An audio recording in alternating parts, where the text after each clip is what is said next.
자, 이 시간은 오늘 끝 시간, 세 번째 시간입니다. 산상수훈 마태복음 5장 31절부터 시작하겠습니다. 31절부터 시작하겠습니다.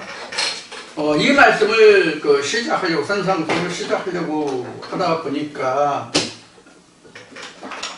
지금 산상수훈 네 번째 시간 같은데 맞나요? 산상수훈 하면서 산상수훈이 뭐다 하는 것을 말씀을 안 드렸네. 지금 이제 생각이 나서 해서 산상수훈을 좀 말씀을 드렸습니다. 왜 산상수훈이냐? 수훈은 그냥 가르침을 받는다 이런 뜻이 이제 가르침을 받는 이제 수훈인데, 줄 숫자, 가르칠 글자, 이제 줄 글자 이게 왜 산상이냐 하면은 당시에 예수가 이 말씀을 베푸는 곳이 산이기 때문에, 산에서 이 말씀을 베풀었기 때문에 산상수훈이라고만 이름이 붙었을 거예요. 그런데 이사야서 때문에 이 생각이 났는데, 이사야서 18장에서 여호와의 이름을 두신 곳 시온산 이렇게 얘기했잖아요. 그래서 성경에서 산이라고 하는 것은 하나님의 이름을 두신 곳, 하나님의 법궤가 있는 곳이 바로 산이에요. 그것도 가장 높은 산이에요. 그러니까 실제로 하나님의 법궤가 있었던 곳은 예루살렘이죠. 예루살렘이 지표고가 100m, 200m 뭐 이런 그런 높은 것을 의미하는 것이 아니라 하나님의 위치가, 가치가 가장 높다는 뜻이 바로 여호와의 이름을 두신 곳 시온산, 그리고 여호와의 높은 산, 이렇게 이름한 거예요. 그래서 성경에서 말하는 산은 하나님이 계신 곳. 그래서 모세가 맨 처음 하나님의 말씀을 수여받은 장소가 어디예요? 신의 산이잖아요. 왜 하나님은 산에 계신가요? 물론 그때 당시에 산에 올라서 모세가 금식하고 하나님의 말씀을 받고 했기 때문에 신의 산, 또 뭐 예수가 말씀을 베푼 곳이 산에서 했기 때문에 뭐 산상수훈 이렇게 이야기하지만, 실제로 오늘날 이 산이라는 의미는 하나님의 이름을 두신 곳이기 때문에 바로 어디냐면 각자의 마음이 하나님의 말씀을 우리가 심어서 담아서, 거기가 하나님이, 예수가 하나님의 성령이 거기에 거할 곳이었다면 그곳이 가장 높은 산이에요.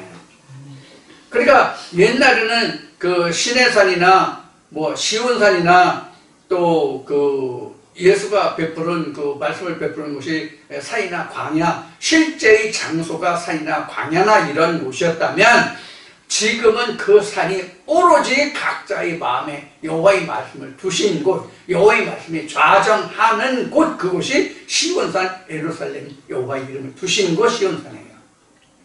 그래서 이제 시온산. 그러니까 결국은 요한복음 4장에서 이야기했던 것 같이, 예수가 이야기한 것과 같이, 말씀하신 것과 같이 내가 있는, 즉 예수를 봐서 내가 있는 곳이 시온산이에요. 예수가 있는 곳이 시온산이라고. 그래서 지금 산상수훈도 사실은 예수가 나의 마음에 자리 잡고 계셔야 이 말씀이 산상수훈이 돼요. 예수가 내게 없으면 산상수훈이 안 돼요. 그래서 산상수훈 할 때도, 시작할 때도 말씀을 드렸듯이 산상수훈을 말한 목사가, 설교한 목사가 어디 한둘이에요? 엄청 많잖아요. 그러나 산상수훈이 다 제각각이라고. 다 제각각이라고. 제가 여러분들께 말씀드리는 이 내용도 또 이 말씀 안에서도 또 다른 방법으로, 다른 부분으로, 다른 말씀으로 설명하고 증거할 수도 있거든요. 꼭 이렇게만 증거될 수 있는 것이 아니거든요. 하나님은 상당히 색도 많고 또 크기도 다르고 무게도 다르고 다 다르거든요. 그러나 과연 어떤 것이 하나님의 색이고 크기고 하냐, 그것만 다른 것이죠. 자, 그래서 산상수훈이 왜 산상수훈이냐 하는 것이고, 오늘날 산상수훈이 또 어떻게 돼야 산상수훈이냐 하는 것을 간단히 말씀을 드렸습니다. 그러면 마태복음 5장 31절부터 시작하겠습니다.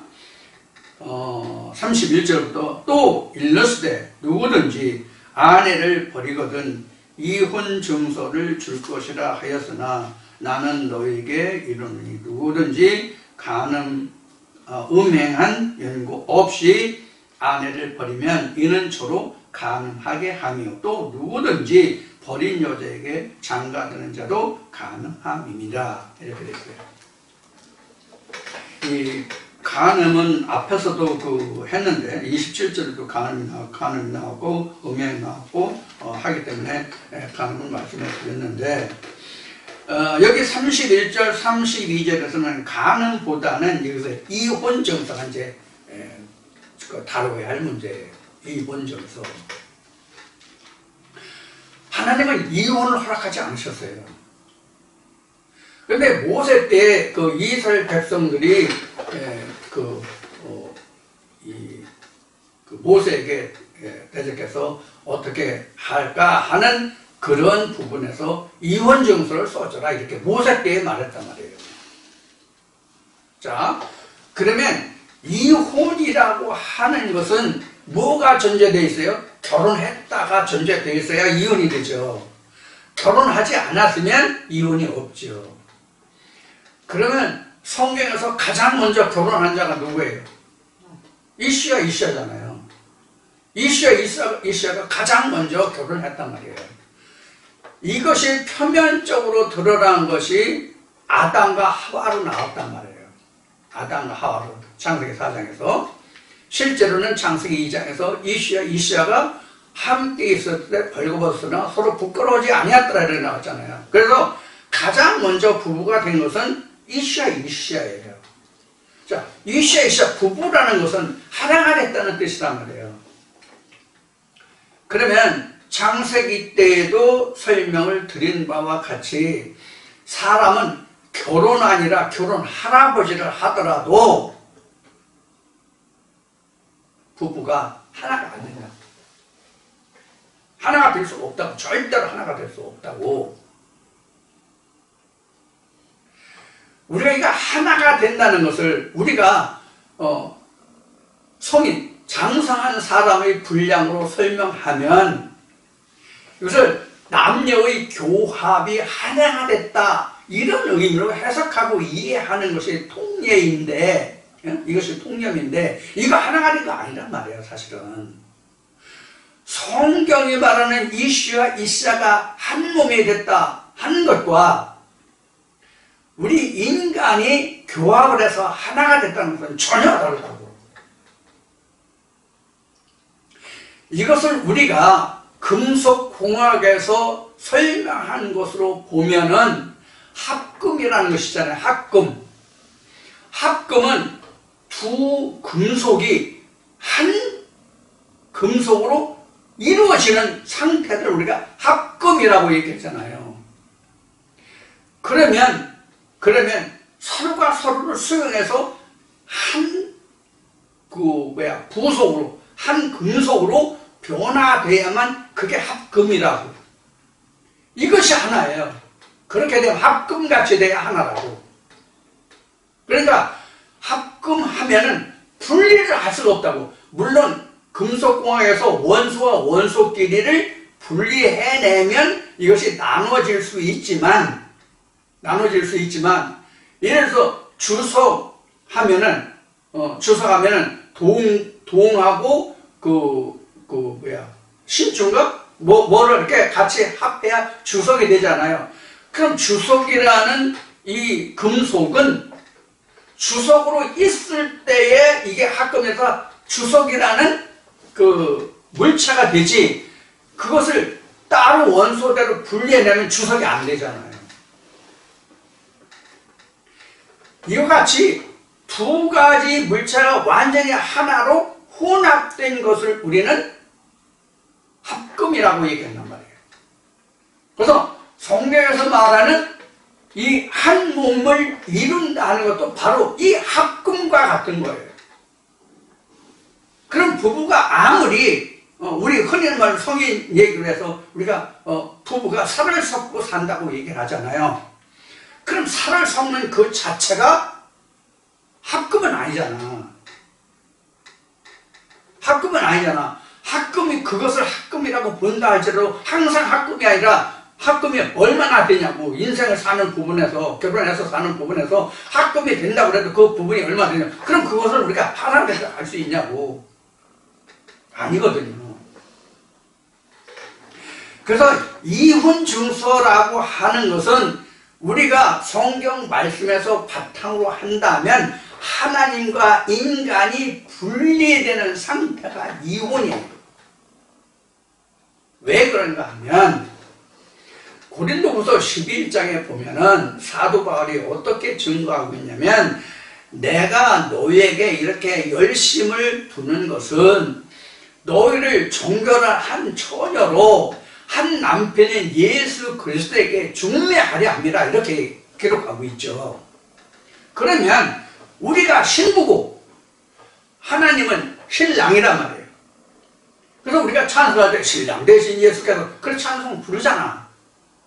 그러면 예수가 내 안에 들어와서 나와 하나가 된 그 자체가 합금 같은 하나가 된 거란 말이에요. 그 둘이 한 몸이 됐잖아. 이것이 요한복음 1장 14절에 보면 말씀이 육신을 입어 우리 안에 거하니 하나님의 독생자 영광이다 이렇게 증거하고 있는 거란 말이에요. 이것이 앞에 말씀드린 것으로 말하면 이게 여호와 이름을 두신 시온산이라고. 시온산을 누가 허물라고 했냐고. 시온산을 누가. 시온산을 허물어내면 그게 이혼이잖아 결국은. 여호와 이름이 빠져나가니까.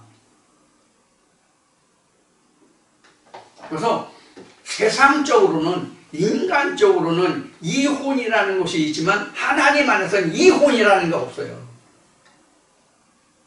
하나님이 이혼을 정해주신 게 아니라고. 하나님은 이혼을 말씀하신 것이 없다는 얘기예요. 인간이 하나님을 떠나지 하나님이 인간을 떠나시지 않는다는 뜻이 이혼증서를 주지 않았다는 뜻이에요. 자, 우리가 지금 앞 시간에 그 이사야 때 말씀하신 것 같이 지금 많은 교회들이 있고 거기서 탈피해서 하나님의 여호와를 찾는 자가 있고 그 중에서 진짜 유일하신 참 하나님과 예수 그리스도에게 속한 자 그리고 이 세 가지를 얘기했잖아요. 그러면 지금 맨 마지막에 세 번째 유일하신 참 하나님과 그의 보내신 예수 그리스도와 함께 합한 자가 두 몸이 한 몸을 이룬 거란 말이에요. 나는 여자가 되고 하나님의 신랑이 되고 이렇게 됐단 말이에요. 그러면 내 안에 있는 하나님과 나를 분리해낼 수 있냐고. 요 부분에서 요 부분은 너고 요 부분은 하나님이고 이렇게 될 수 있냐고. 앞에 주석을 얘기했는데 주석과 같이 서로 두 가지 금속이 합해진 것을 나누면 주석이 아닌 것과 같은 얘기예요. 그래서 하나님 안에서 이와 같이 하나님의 자녀가 된 그런 상태에서는 내가 하나님을 떠나면 몰라도 하나님 자신이 먼저 떠나시지는 않는다는 얘기예요. 그래서 여기서 이혼증서를 줬다 안 줬다 하는 얘기는 여자에게 관건이 있는 것이 아니라 남자에게 관건이 있는 거잖아요. 왜? 하나님이 이혼증서를 여기 다시 봅시다. 누구든지 아내를 버리거든 이혼증서를 줄 것이다 하였으나 나는 너에게 이르노니 누구든지 가늠한 율곡 아니면 이렇게 나왔잖아요. 그러면 하나님이 주체가 되잖아요. 그래서 다시 또 이사야 5장이 생각이 나는데 하나님이 나를 극상품 포도나무로 심으셨잖아요. 하나님이 극상품 포도나무를 하나님 자신이 들포도가 몇 개를 안 하신다는 뜻이에요. 내가 들포도가 되는 거지. 내가 여호와 하나님을, 인간이 여호와 하나님을 떠난 것이지 하나님이 인간을 떠나시지는 않는다는 얘기예요. 한번 택하시면 끝까지 하나님이 나를 이끌어 주신다는 얘기예요. 또 여기에서 신학적으로 얘기하면 견인론이 나오는데 이 견인론과는 틀린 거예요. 이혼정서군요. 그거 혼나시면 안 돼요. 자, 그 견인론은 하나님이 한번 택하시면 끝까지 하나님이 나를 이끌어서 구원에 이르게 한다는 뜻이 견인론인데, 그렇게 따진다면 에레미야와 에스겔서에 있는 바와 같이 아비의 신포도가 왜 아들이기가 시다느냐, 이 말씀과 배치되기 때문에 이 견인론과는 틀린 거예요. 자, 그래서 이혼 증서라고 하는 것은 여자에게 고난이 있는 것이 아니라 남자에게 고난이 있어요. 그럼 성경에서 여자는 뭐고 남자는 뭐예요? 남자는 하나님이고 여자는 인간이란 말이에요. 그래서 고린도서 11장을 지금 예를 들어드렸죠. 그래서 하나님에게 이혼이 그 권리가 있는데 하나님이 이혼 증서를 써주신 적이 없다. 그럼 모세가 여기 모세를 지금 모세를 여기서 언급하고 있잖아요. 이건 모세의 율법에서 있는 거라고요. 사람이 살아나는 육체를 가진 자로서는 이혼이 있을 수 있으나 영적으로 이혼이 없다. 그 얘기와 같은 거예요. 결국은. 그것을 여러분들이 여기서 31절, 32절에서 이해하시면 되겠어요. 다시 31절 또 일렀을 누구든지 아내를 버리거든 이혼 증서를 줄 것이라 했으나, 이건 모세의 율법에 기록된 건데, 모세에. 나는 너에게 이르노니 누구든지 음행한 연고가 없이 아내를 버리면 이는 서로 가늠하게 하며 또 누구든지 버린 여자에게 장가드는 자도 가늠함이니라. 자, 그러면 여기서 가늠한 연고가 아니면 그 여자가 버리면 가늠하지 않는데 그 여자가 버리면 그 여자가 나가서 가늠하게 함이라, 그런 뜻이란 말이에요. 저 가늠함이라는 것은 결국은 지금 먼저도 16절에 26절인가서 20절에서 가늠 얘기했지만, 가늠은 글자 그대로 표현하는 것이 여자가 남자를 탐하는 것이 가늠이란 말이에요. 그러면 성경에서 여자는 바로 인간을 이야기하고 있으니까 인간이 여자란 말이에요. 사람이 여자란 말이에요. 그러면 가늠하지 않는데, 행음하지 않는데, 음행하지 않는데 버리면 다른 남자를 찾아간다. 즉 다른 신을 찾아가기 때문에 그 여자로 해도 그 사람으로 하여금 다른 신을 찾아가게 하면 그것이 다른 신의 씨를 받으니까 그것이 가늠하게 된다, 그런 얘기거든요. 그러니까 그 여자가 하나님을 버리지 않았는데 그 여자를 버리면 이런 실정이죠. 그러니까 결국은 하나님이 그 사람을 버리지 않는데 그 사람을 교회에서 내어 쫓으면 그 사람은 가서 어디로 가겠냐, 다른 신을 쫓아가지 않겠느냐. 그럼 그 사람은 다른 신을 쫓아가면 이방 신에게 쫓아가니까 그 여자는 다른 신의 씨를 받으니까 가능하게 하는 것이다, 그런 얘기예요. 그러니까 우리가 이것을 여기서 우리는 이렇게 출회라는 것을 우리가 생각해 볼 수 있겠죠. 물론 출회라는 것은 공회의 법을 지키지 않는 사람을 내어 쫓는 것이 이제 출회죠. 그러면서 이제 우리가 복음서에 보면 고르반이라는 것이 나오죠. 그러면서 이것이 하나님을 섬기는 예다, 이렇게 이제 하는 말씀이 나오는데, 이것이 바로 고르반이라는 것 때문에 그 백성을 내어 쫓으면 그 사람이 나가서 다른 신을 쫓아가면 그것이 곧 가늠한 것이다, 이런 뜻이 되죠. 그래서 여기서 이혼 증서라고 하는 것은 하나님과 인간계의 연관성을 이야기하고 있다, 이렇게 생각하시면 됩니다.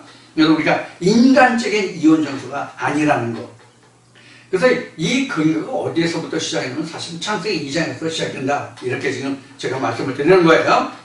자, 그래서 31절, 32절은 바로 이혼 증서라는 이것을 지금 말씀을 드렸고, 그 다음에 33절에서 또 옛사람에게 말한 바 헛맹세를 하지 말고 내 맹세한 것을 주께 지키라 하였다는 것을 너희가 들었으나 나는 너희에게 이르노니 도무지 맹세하지 말지니라. 하늘로도 말라, 이는 하나님의 백성, 이렇게 이제 설명하고 있죠.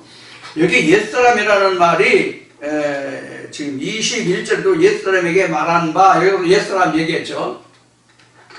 옛사람은, 여기서 말하는 옛사람은 언제적 사람이 옛사람이에요. 언제적 사람이 옛사람이냐고. 그래서 21절에서 먼저 옛사람에게 말한 바 살인치 말라 누구든지 살인하면, 여기서도 옛사람을 얘기했죠. 여기서 옛사람이 나오는데, 내가 하나님의 진리에 입문하기 전 사람이 옛사람이에요. 먼저도 말씀을 드렸어요. 그래서 옛사람이, 즉 율법하에 있을 때, 초등학문에 있을 때에 말하는 바 헌맹세를 하지만, 헌맹세는 무엇이냐면 거짓 증거가 헌맹세예요. 거짓 증거 헌맹세예요. 거짓 증거를 하지 말고, 그런 뜻이에요. 내 맹세한 것을 주께 지켜라. 지키지 않은 그 맹세가 헛된 것이잖아요. 그래서 헛된 거짓말을 하지 말고 내가 말했으면 하나님께 지켜라는 거예요. 그래서 이제 복음서에도 보면 내가 하나님께 무엇도 하겠다 무엇도 하겠다 그래서 다 그것을 지켜라 이렇게 말씀이 나오잖아요. 바로 그것이 바로 여기에 말한 그 헌맹세예요. 내가 하나님 너 돈을 많이 벌게 하면 아들이 없는데 내가 아들이 있게 하면 이게 물질로 내가 하나님을 섬기고 그 아들은 하나님이 종이 되게 하겠습니다. 이런 맹세를 많이들 했죠 전에요. 여러분 중에는 안 계신지 모르겠지만 제가 신앙생활을 할 때에 이 말씀에 들어오기 전에 하나님께 붙들리기 전에 신앙생활 할 때는 그런 얘기들을 많이 들었거든요. 자식이 없는 사람은 자식이 나면 그 자식을 하나님 종시키겠대. 목사 만들겠다는 얘기죠. 하나님께 드리겠다.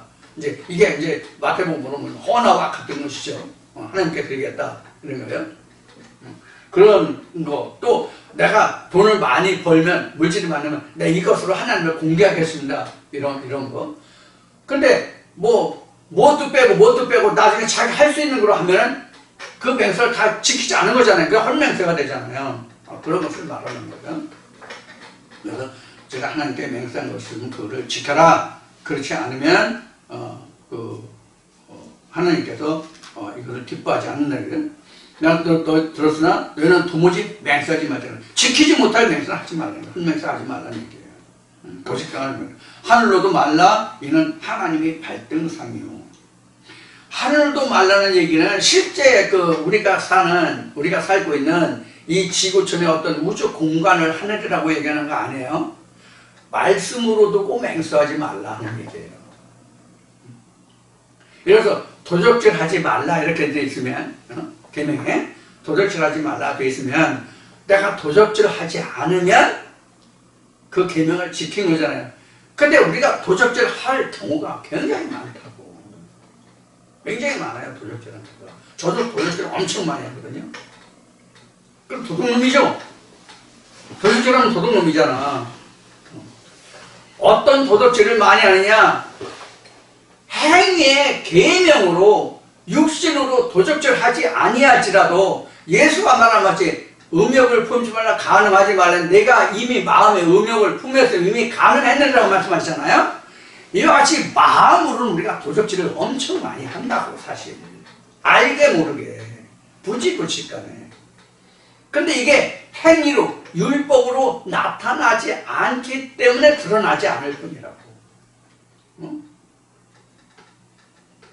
이런 것이 여기에서 또 나오는 하늘로도 하지 말라 이런 뜻이 되는 거예요. 하늘로도 하지 말라. 말씀으로도 하지 말라. 이거는 하나님의 발등, 하나님의 보좌예요. 하늘은 하나님 보좌예요. 땅으로도 말라. 이는 하나님의 발등상임이요. 이 땅이 우리가 생활하고 있는, 우리가 살아가고 있는 발을 딛고 사는 이 땅을 말하는 게 아니에요. 사람이 땅이란 말이에요. 내가 하나님이 딛고 서는 자리가 되잖아. 각자가 하나님의 디딤돌이 되잖아. 그러니까 땅이 각자의 마음이 땅이라고.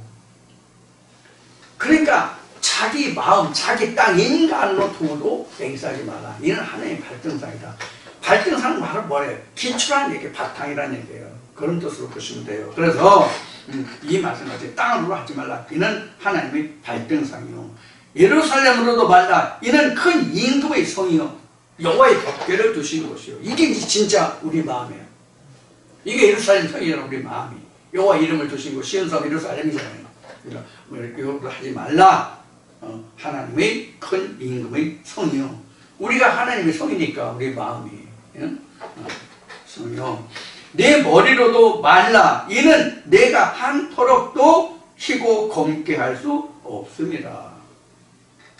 이제 여기는 이제 네 머리털 하나도 검고 희게 할 수 없습니다. 그래서 실제 우리 그 머리털이 나오잖아요. 그런데 이 머리는 이것보다는 우리가 말씀에 나온 것 같이 여자의 머리는 남자요, 남자의 머리는 그리스도라. 이 말씀을 우리가 생각하시면 이 말씀이 쉽게 이해될 것 같아요. 그래서 여기서 내 머리도 말라 하는 것은 하나님을 두고도, 예수 그리스도 하나님을 두고 너희가 맹세하지 마라. 그것을 내가 검고 희게 할 수 있냐. 즉 아니라고 대답하라고 옳다고 그러다라고 네가 할 수 있느냐. 이게 이제 이런 말과 같은 거예요. 그래서 여기서 결론이 뭐냐면 37절에 오직 너희 말은 옳다 옳다 아니다 아니다 이에서 지나는 것은 악으로 쫓아납니다. 그러니까 우리는 시비비만 내가 분별하고 가리면 돼요. 이거다 저거다라고 내가 결정짓고 판단할 필요가 없는 거예요. 우리는 다만 이거 옳다 아니다라고 그것만 하면 되는 거예요. 그 말씀이 옳다 그러다. 그러니까 분별이고 구별이죠. 분별 구별이죠. 이것만 하면 된다는 얘기예요. 그 이상에 나는 것은 악으로 남이라. 내 마음에서 나오는 것이다 하는 얘기예요. 하나님으로서 나오는 게 아니라 내 마음에서 나오는 것이다. 그래서 땅에서 오는 것은 악이고 하늘에서 내려오는 것만 선이에요. 성경적으로 보면 그것을 여기서 우리가 37절에서 우리가 볼 수 있는 부분이에요. 그렇게 지금 예수가 지금 내게 지금 말씀하고 계신 거예요. 이 산에서 지금. 그다음에 38절 또 눈은 눈으로 이는 이로 갚으라 하였다는 것을 너희가 들었으나 나는 너에게 이르노니 악한 자를 대적하지 말라. 누구든지 내 오른편 뺨을 치거든 왼편도 돌려대며. 참 예수님은 너무도 의로우셔. 나는 오른편 뺨 맞으면 왼편 뺨을 돌려대는 게 아니라 나도 한 대 올려붙이고 성이라도 무엇이라도 하나 집어서 던지지 그냥 맞고 있을 것 같지 않거든요. 아무리 가까운 가족간에 부부지간에 이렇게 살다가 의가 나가지고 서로 말씨름하다가 싸워서 치고받고 하더라도 가만히 맞고 있을 사람이 없잖아요. 그런데 하물며 알지 못하는 사람이 이렇게 오른편 뺨을 치면 왼편 그래 이쪽 때려서 이럴 사람이 있냐고. 그러면 뭘 말할까요? 이게 오른편이나 왼편이라고 하는 것은 이제 이사야 말씀에서 다시 이제 그 40장인가 그거 가면 이제 나오겠지만 오른편이라는 것은 하나님의 의에 오르는 것, 하나님의 의를 얘기하거든요. 그러니까 이 오른편이라는 것은 하나님의 진리, 의를 얘기하는 거예요. 왼편은 그 반대를 얘기해요. 율법을 얘기한다고 보셔도 되고요. 그래서 진리와 율법이 있을 때 진리에 대해서 그들이 치고 반박하거든. 그럼 율법은 어떠냐는 것도 말해줘라 이거예요. 이것이 오른편과 왼편 빡대함의 얘기예요. 이것이 이제 복음서에 가면 누가 복음에 자세히 나와 있죠. 오른편 강도 왼편 강도가 나오죠. 이것과 같은 이야기예요.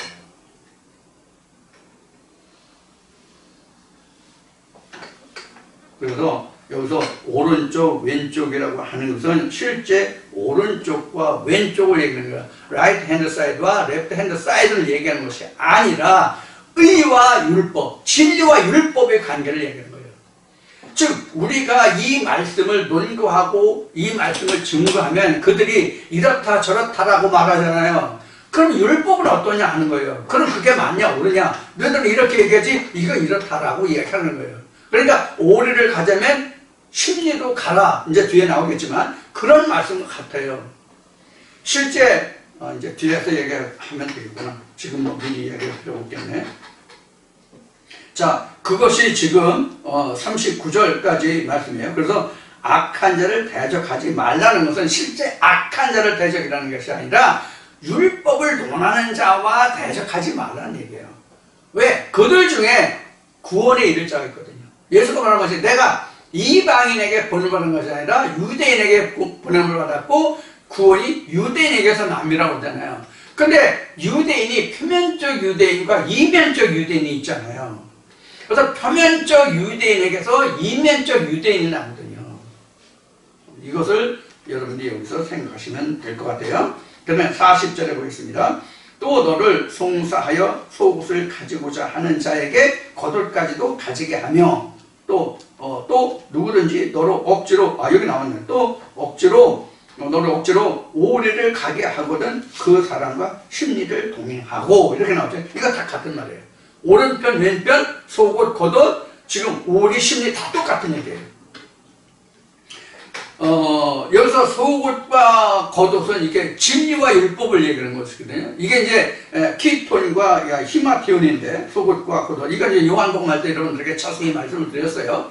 그래서 속옷과 겉옷 이제 속옷은 그 키톤이고 겉옷은 히마티온 이게 율법과 진리거든요. 그래서 키톤이 속옷이 진리고 겉옷 이것이 그 율법 겉옷을 얘기하거든요. 그래서 속옷을 가지고자 하면 하나님의 진리를 알고자 하거든 본문까지 해서 그것을 완전히 이해시키라는 뜻이 바로 속옷을 가지고자 하거든 겉옷도 벗어주라 이렇게 된 거예요. 그러니까 율법과 진리가 함께 있어야 이게 온전하잖아요. 이게 진짜 뭐냐면 하나가 되는 거예요. 이게 한 몸이에요. 한 몸은. 그래서 이슈아가 바로 겉옷과 속옷이거든요. 이것이 다시 키톤과 히마티온으로 나온 거예요. 그런데 구약 시대는 키톤이라는 것이 없고 그냥 히마티온, 아론의 복장 이렇게만 나온 거란 말이에요. 자, 41절. 그래서 너로 억지로 오리를 가게 하거든 그 사람과 심리를 동행하고 여기서 오리가 나왔고 심리가 나왔는데 오리가 아니라 닭이라도 심리를 동행하래. 여기서 오리가 원문을 보면 뭐냐면 만보 1마일을 얘기하는 거예요. 그래서 1마일을 가게 하거든 이런 뜻이거든요. 마일의 뜻이거든요. 오리가. 그런데 심리라는 것은 뭐냐면 쌍이라는 뜻이에요. 듀오 쌍이라는 뜻이에요. 그래서 하나만 이야기하거든 쌍으로 얘기하라 이런 뜻이거든요. 이게요. 그래서 지금 이 41절에서 오리와 심리는 반쪽을 이야기하거든 그 나머지 그 상대편도 이야기해. 그 짝을 맞춰줘라 이렇게 해석하면 좋을 것 같네요. 어느 한쪽만 원사이드한 것만 얘기하면 그 짝도 이야기해줘라 이런 뜻으로 해석하는 것이 가장 합리적일 것 같아요. 자, 그렇게 우리가 11절 말씀을 볼 수 있고요. 그 다음에 42절 내게 구하는 자에게 주며 내게 꾸고자 하는 자에게 거절하지 말라. 이렇게 되어 있는데 이 42절 이 말씀을 보면 그 야고보서 말씀을 우리가 연상하지 않을 수가 없어요. 야고보서에 이런 말씀이 있죠. 내 형제가 배고프고 굶주리고 있는데 아무것도 해주지 않으면서 편안하라 앉아라 배불러라 따뜻하게 하면 그 사람이 따뜻하고 배불르고 편안하겠느냐 이런 말씀이 있잖아요. 그래서 여기 이제 꾸고자 하는 자에게 내가 그 거절하지 말고 그에게 이제 그 해주라는 얘기잖아요. 원하는 것을 들어주라는 얘기잖아요. 자, 여기서 우리가 앞에 심령이 가난한 자에서 가난에 대해서 설명한 적이 있죠. 무엇이 가난하냐? 심령이 가난하다는 물질로 가난한 게 아니라. 그래서 여기서 꾸고자 하는 것은 뭐냐면 하나님 나라에 대해서 알고자 하는 자가 꾸고자 하는 자예요. 지금 이 산상순이잖아요. 산에서 예수 그리스도의 음성을 듣는 자들이잖아요. 무엇을 꾸고자 하겠어요? 무엇이 궁핍하겠냐고. 하나님 나라가 하나님의 말씀이 궁핍한 자들이잖아요. 그 시작이 그렇잖아요. 지금 산상수훈 시작이. 그렇기 때문에 여기서 꾸고자 하는 자는 하나님 나라에 대해서 자기가 알지 못하는 것을 갈구하는 그런 상태라면 그런 자를 내가 주라는 얘기예요. 아, 너는 전에 이랬으니까 너는 말씀을 줘봐야 소용없어. 이러지 말라는 거예요. 이게 대표적인 이제 제가 해당되는데, 너는 아직 안 됐어. 너 이거 알아? 뭐 해서 그런 경우가 엄청 많거든요. 이제 제가 이 말씀에서 가장 찔리는 자 중에 하나겠네요. 자, 그래서 그 인간으로서 선견하고 사람으로서 미리 자전하지 말라는 뜻과 함께 이 말씀을 이해하셔야 될 것 같아요. 너는 지금도 이러한데, 너 이 말씀 줘봐야 네가 지킬 수 있겠어? 이 말씀대로 네가 살겠어? 이 말씀 받아들이겠어? 너 지금도 이러하고 있잖아. 내가 이렇게 지금 얘기했는데 지금도 너 이렇게 하고 있잖아. 그러면서 지금 네가 이렇게 하면 이 말씀 네가 받겠어? 지키겠어? 이러지 말고 구워주라 그냥. 이것을 엄격하게 얘기하면 이런 뜻이에요. 내가 이런저런 생각으로 해서 그 사람에게 어떤 판단을 내리고 결정하면 내가 뭐가 돼? 심판주가 되잖아. 내가 심판주가 되잖아. 그래서 앞에 얘기한 것이 모든 것이 네가 악에서 나온다는 뜻이 바로 이런 것과 연관이 되거든요. 그럼 이것을 그냥 내가 판단하고 내가 악으로 하지 말고 하나님 말씀대로 그냥 주면 그 사람에게 뭐가 넘어가요? 공이 그 사람에게 넘어간다는 얘기예요. 그 사람과 하나님과의 결산할 문제지 내가 미리 결산할 것은 아니라는 뜻이에요. 그러니까 여기에서 몇 절이야? 43절인가? 42절인가? 42절은 사랑하고 미워하지 말고 원수를 여기서 꾸고자 하는 자 42절이네. 꾸고자 하는 자가 바로 이런 뜻이라고요. 그러니까 하나님의 말씀에 갈급해하면 주는 거예요. 그런데 저는 그렇지 못한 경우가 많거든요. 최근에도 있고요. 항상 있어요, 저는요. 왜냐하면 그 말씀을 못 지킬 것 같은, 받아들이지 못할 것 같은 그런 선견이, 그런 생각이 드는 거야. 그건 내 생각이라는 거예요. 이게 악이라는 거예요. 내가 판단하고 내가 결단하지 말라는 얘기예요.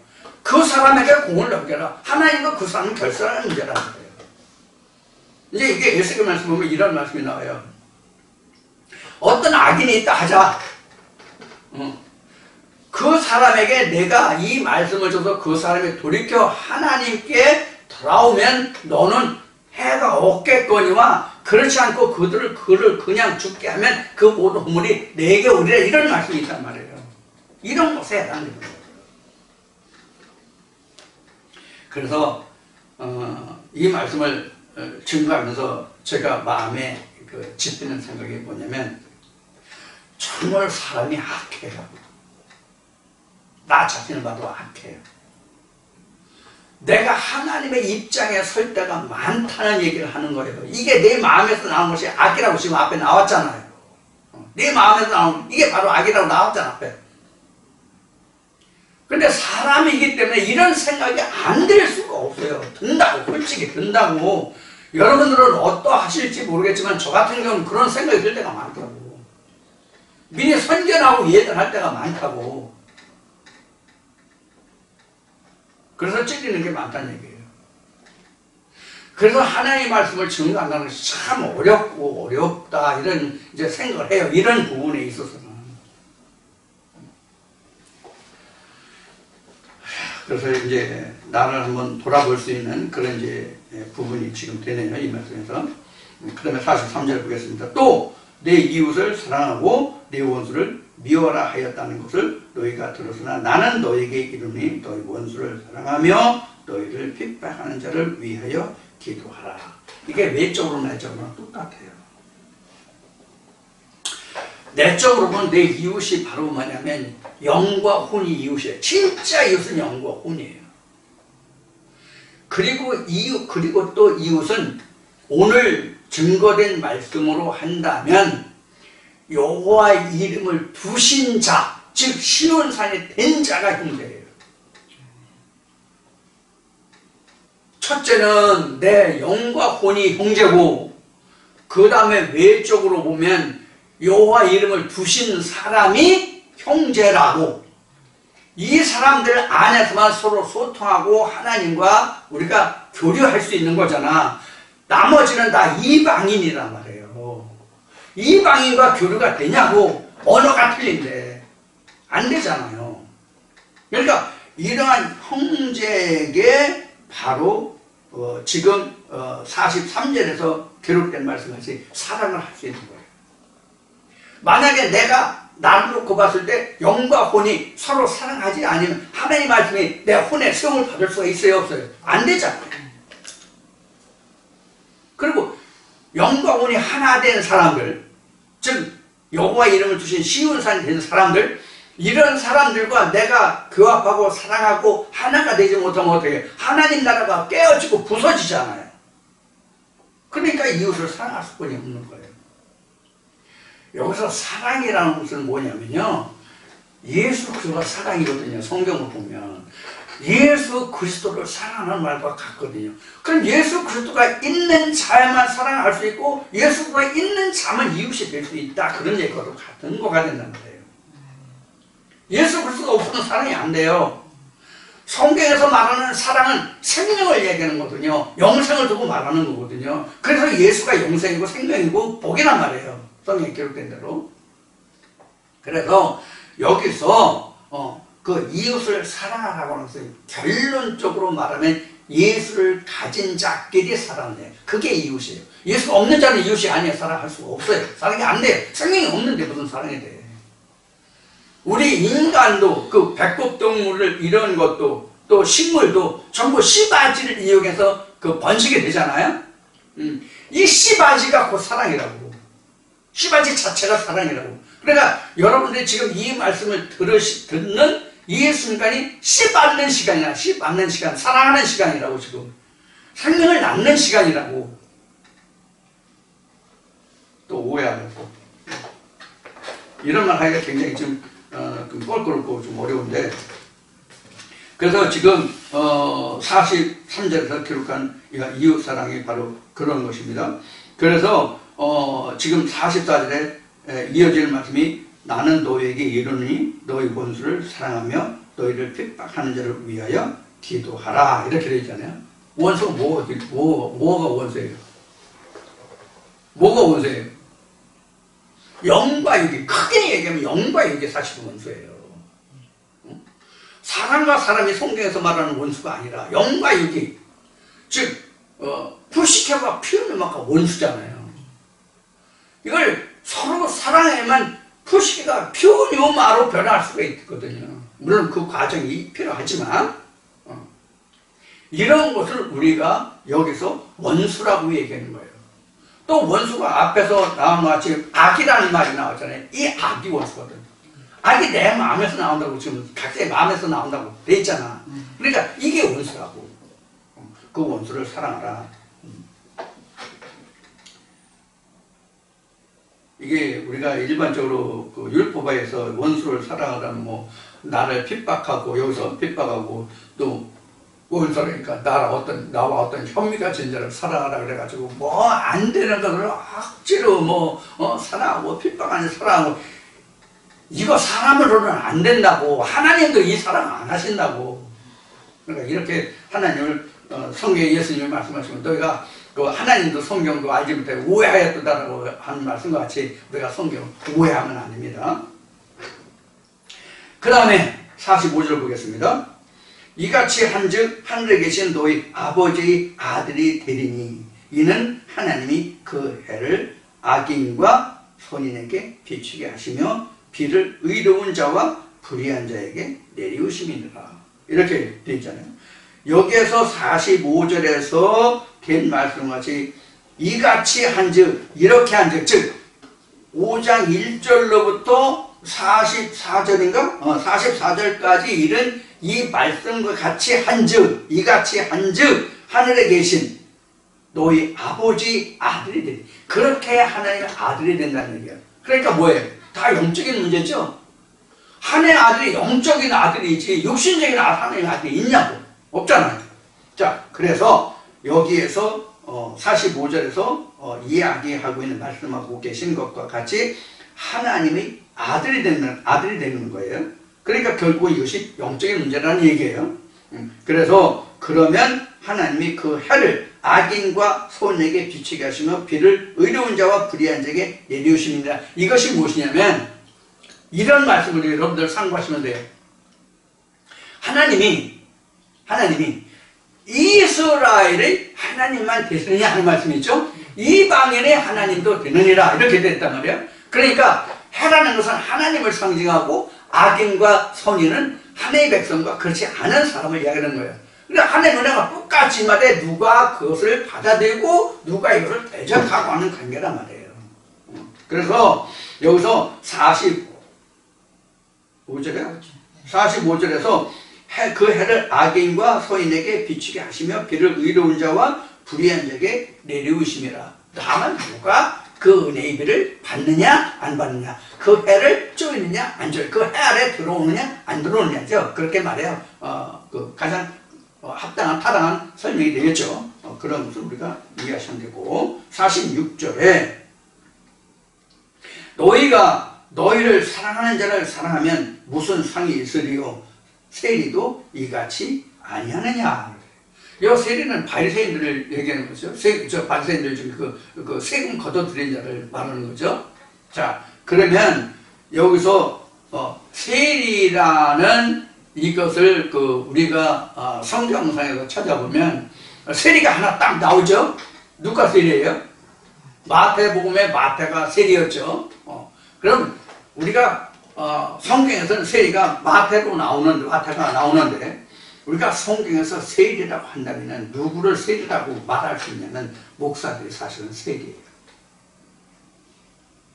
하나님의 이름으로 하나님의 백성들에게 그 헌금을 받잖아요. 그러니까 세리잖아요. 이런 의미로 이 말씀을 받을 수가 있어요. 그래서 너희가 너를 사랑하는 자를 사랑하면 무슨 상이 있으리요 세리도 이와 같이 하느냐. 즉 바리새인들도 이와 같이 하지 않느냐 그런 뜻이 되죠. 결국은 지금 우리도 일반 교회에서 그 교회를 지탱하는 그런 좀 나쁜 표현으로 얘기하면 물주가 있어. 그럼 그 물주가 교회의 모든 재정을 담당하잖아요. 예수의 12제자들로 보면 누가 그 헌금을 담당했어요? 예수를 팔아먹은 자가 그 헌금을 담당했잖아요. 바로 이런 걸 갖다가 그래서 세리라는 얘기가 나온 거예요. 하나님 나라를 증거하고 하나님 나라에 대한 합당, 즉 가이사의 것은 가이사에게 하나님의 것은 하나님에게 드리면 무관한데 관계없는데 그렇지 않은 상태에서 헌금을 받으면 이것은 가이사의 것이잖아요. 이것을 세리라고 얘기한 거란 말이에요. 이것을 말라기로 얘기하면 도적질했다고 그러는 거예요. 하나님 나라는 도적질하고 세상의 것만 갈취하는 것을 말한단 말이에요. 여기서 세리라는 것을 우리가 이런 입장에서 이 말씀을 보셔야 이 46절에 이게 마땅한 해석이 될 것입니다. 그러면 여기서 무슨 상이 있느냐라고 나왔나 이게? 무슨 상이 있으리야? 세리도 요하시 하지 않느냐? 그런 얘기예요.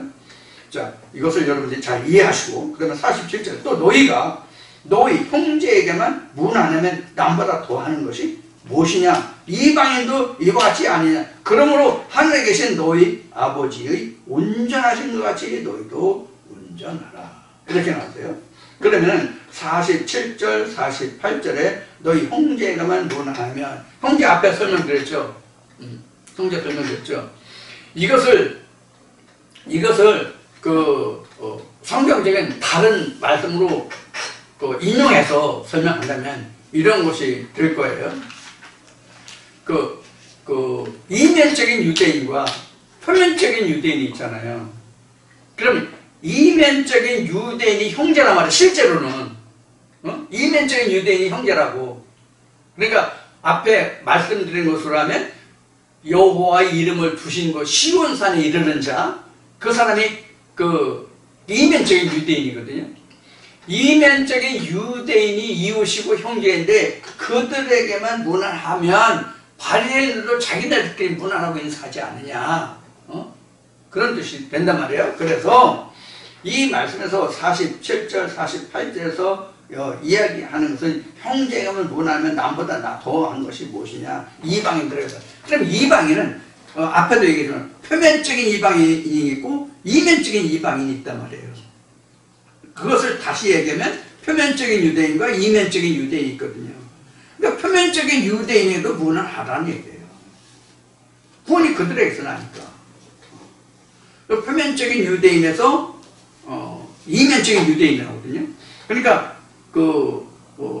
유전에 있는 사람들은 이방인이고요. 그 이방인 중에서 표면적인 유대인이 되고요. 표면적인 유대인에서 이면적인 유대인으로 흘러오거든요. 그래서 완전히 이방인에게 문하라는 뜻이 아니라 여기서 이방인 나오는데 그 이방인 완전히 유전에 있는 사람들에게 문하라는 그들은 안 돼요. 하나님을 구하는 아직 이면적인 유대인이 되지 않은 자들에게 문하라는 얘기란 말이에요. 그래야 온전하다 그런 얘기예요. 그러니까 여기서 예수 그리스도와 벨리알이 어떻게 합할 수가 있냐, 하나가 될 수 있냐, 이런 말씀이 계시록에 나오죠. 그 말씀 같은 거예요. 그래서 완전히 이방인은 문안이 안 되는 거예요. 여기서 이방인이라고 나왔지만 그런 이방인 유전하에 있는 사람들은 문안이 안 되잖아요. 문안 됩니까? 안 되죠. 안 됩니다. 이방인은 언어가 틀리기 때문에 안 됩니다. 이방인이라는 것은 언어가 틀린 건데 이 언어도 이면적인 언어와 표면적인 언어가 있거든요. 표면적인 언어는 통역이 되거든요. 표면적인 언어는 통역이 돼요. 그런데 이면적인 방언은 통역이 안 되는 언어들 많잖아요. 그럼 통하는 사람만 통한단 말이에요. 원래 방언이라는 것은 통하는 사람끼리만 통해요. 그 방언을 아는 사람만 통하는 것이잖아. 우리나라가 땅이 워낙 넓기 때문에 우리나라에 방언이 많죠. 북한에서 방언, 남한에서 방언, 이래서 서로 틀려요. 언어가. 그럼 남한에서 가장 방언이 심한 데가 어디예요? 제주도예요. 진짜 제주도에 가서 그 사람들이 본래 원주민이 쓰는 옛날 노인네들이 쓰는 그런 언어로 하면 우리 같은 사람들, 일반 사람들, 서울, 경기도 언어, 즉 표준어를 사용하는 사람들은 전혀 못 알아들어요. 근데 그 사람들은 통하잖아. 이것을 통역해주는 것이 이제 방언의 통역이라고 하는 거예요. 즉 언어예요. 그래서 통역이 되는 방언이 있고 통역이 안 되는 방언이 있다고 이제 고린도전서에 바울이 증거하고 있죠. 그런 것 같이 여기서 이방인이라고 하니까 완전히 한국 사람으로 보면 가까운 일본이나 중국이나 이런 사람들이 이방인이잖아요. 물론 북한도 이방인이에요. 지금은. 북한도 우리하고 언어 틀려요. 같은 동민족이지만 언어 엄청 틀려요. 예를 들어서 우리 며칠 전에 광저우 아시안 게임에서 지금 축구를 중국하고 한국 했죠. 그럼 북한 같으면 우리는 영어로 코너킥이라고 얘기하지만 북한 같으면 뭐라면 모서리차기란 말이에요. 모서리차기. 코너, 모서리, 차기. 킥은 우리가 차다라고 쓰니까 공을 발로 차다. 우리는 밟을 축이라고 얘기하지만, 자, 이와 같이 우리가 언어가 틀린 이것이 바로 이방인인데, 우리가 앞에 가나안에서 모든 강이 발원했다는 말씀을 드렸는데, 이 강이 다르다는 말이 바로 뭘 뜻하냐면 언어가 다르다, 사상이 다르다라는 뜻이거든. 그래서 그 강을 4대 강을 각자 안에서 4대 강이 있어서 그 강을 하나로 만드는 것을 우리가 창세라고 이야기하면 딱 맞을 거예요. 그러기 위해서 여기서 나오는 각 나라에 대한 이사야서에서 각 나라에 대한 심판, 멸망, 경고 이런 것이 바로 그런 거예요. 좀 여기서 이제 산상순으로 지금 말씀하고 있지만, 그래서 이방이라는 것을 우리가 이렇게 여러모로 생각해 볼 그런 부분이 있다는 것을 지금 말씀드리고 있는 거예요.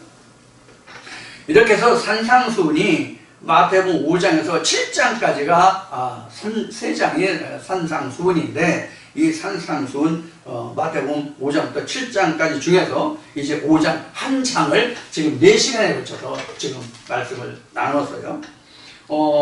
앞에도 말씀드렸지만 여러분들이 다른 많은 세상의 유명한 목사님들을 통해서 산상수훈을 여러 번 접했고 들으셨고 또 아시고 계시는 것이 많이 있겠지만 오늘 4시간 동안 마태복음 5장 산상수훈을 나눈 이 말씀들을 통해서 여러분들이 그동안 알고 계셨던 산상수훈과 저와 함께 나눈 산상수훈이 어떤 말씀이 어떠하고 어떤 것이 옳고 그런지를 잘 분별하시고 지금 예수 그리스도가 나와 함께 지금 하나님의 산 시온산에서 내게 말씀하시는 바가 무엇인지를 여러분들이 상고하고 그 말씀이 여러분들의 영혼을 아버지의 보좌까지 이끌어 인도하는 말씀이 되기를 기원하면서 오늘 모든 말씀을 마치고 다음 주에 다시 뵙겠습니다. 감사합니다.